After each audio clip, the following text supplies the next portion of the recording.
liberty throughout the land.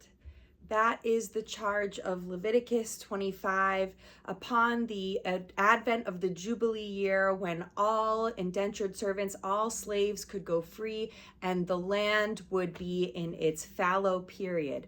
At the beginning of the 50th year, all people were allowed to go free.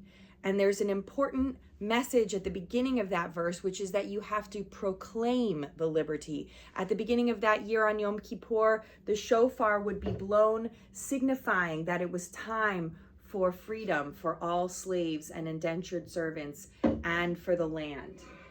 And this idea that it can't just be a passive freedom, but that we have to proclaim it actively, echoes with the holiday of Juneteenth, which we celebrate today in the United States, where in the time of the Civil War, after the Emancipation Proclamation, after slaves were commanded to be freed, the news did not reach everyone right away because it was not proclaimed forcefully enough. And so it took 2 years after the Emancipation Proclamation for the news to reach Galveston, Texas via messengers and soldiers. And so that day that the news finally reached Galveston was proclaimed as Juneteenth and celebrated that day of June 19th, when finally the message of liberty was proclaimed throughout the land.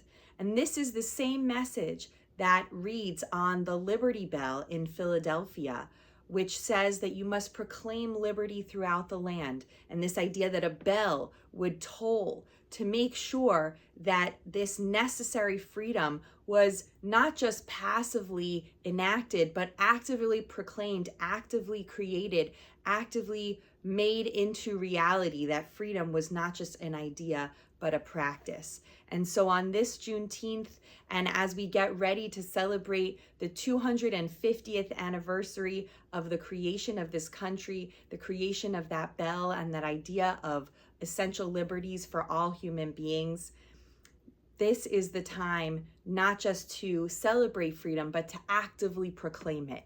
What can you do to actively proclaim liberty and make sure that it reaches all people in our country and all human beings around the world?